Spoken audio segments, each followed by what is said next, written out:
Guys, I missed you, and I missed the other episode of Riverdale, which is why this is taking so long to get to. As always, I'm working hard on stuff for you guys, as well as trying to make a good balance between my work and schedule for y'all. So I think I'm gonna try to give myself time between each episode.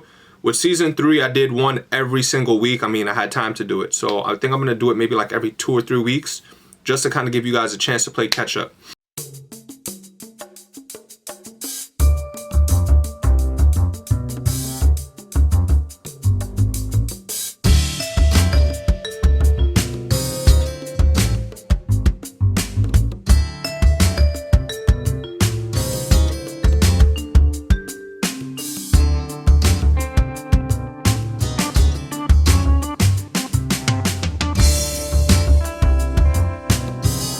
So what I'm gonna do is I'm basically just gonna summarize the past 3 episodes, and it's pretty easy. So the first episode was send off to Matthew Perry. RIP to Matthew Perry. We definitely miss you, my friend. So that was kind of episode 1. Episode 1 was a proper send off to his character for the entire series. Episode 2, we start to get some real conflict going. So Jughead's presented with the chance to go to a different school and better himself. I think Jughead is that character that helps to keep us all grounded into the story. Granted, he's always writing a narrative of whatever's going on for the show. I think he's a character that we all secretly want to see do great. The only person that uses his head for the most part. Archie thinks with his penis. Veronica thinks with Archie's penis. Betty thinks out of emotions and like wild emotions. So I can't even really count her as a level-headed person. Jughead's the one that kind of stays as grounded as possible.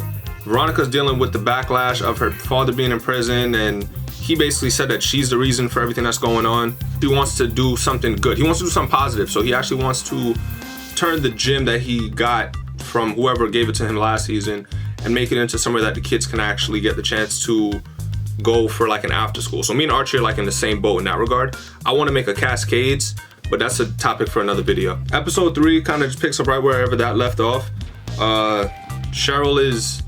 Cheryl needs help. Cheryl needs help. She has her dead brother in the basement, bro. I get that you miss him, but this is not healthy.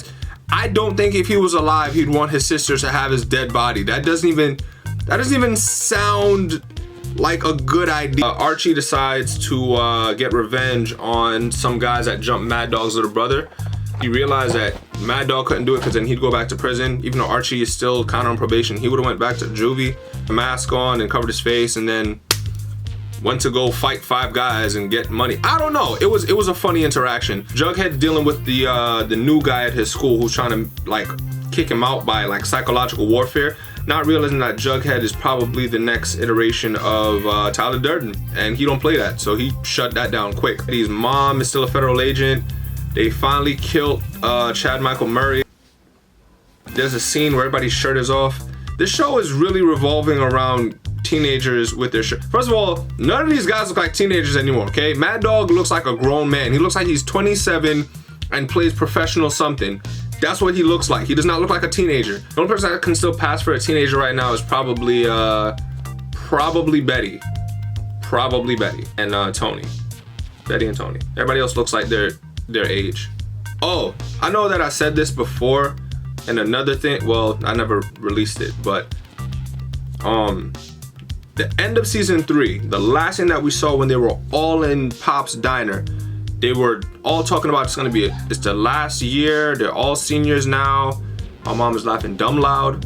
Senior year, and then the last thing that we see is all 3, and by all 3 I mean Veronica, Betty, and Archie, standing around a fire, and they're in their underwear, and I'm just like, why are you guys in your drawers? I don't understand. It's the woods. But then again, I'm like, hey, you guys do whatever makes you feel happy. Then they throw Jughead's beanie into the fire, and I was like, are they gonna talk about that again? And at the end of episode 2, there's an entire search party looking for Jughead. I'm not a psychic or anything, but I am the official knowledge keeper of everything Riverdale because I know everything about this show. Jughead isn't dead. I don't think Jughead is dead. I think Jughead was stuck between a rock and a hard place, and he had to make a decision of whether or not he's going to run and protect the people he loves, or he was going to stay and everybody suffer because of him. That's the only explanation that I can think of, bruh. There's the only explanation. So that's kind of what's been going on with Riverdale, guys. What do you guys think is gonna happen next? They did a preview at the end of the episode, and I'll be honest, I forgot about it already. It's a fleeting memory. What do you guys think is gonna happen next? Do you think that how do you guys feel about Jughead going to this new school? How do you feel about Archie opening up the gym? Veronica dealing with her problems?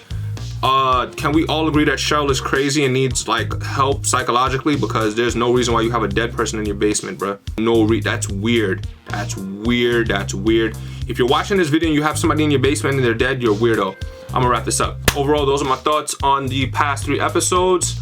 I think I'm gonna try to drop one in another 2 weeks or so you guys have some time in between. I love and appreciate all of the support. I'm gonna ask just one simple favor, guys. Just one simple favor. Like this video. Like this video. If you like me a lot, subscribe. And if you really like me, hit that notification bell. That's all I'm asking for. Like,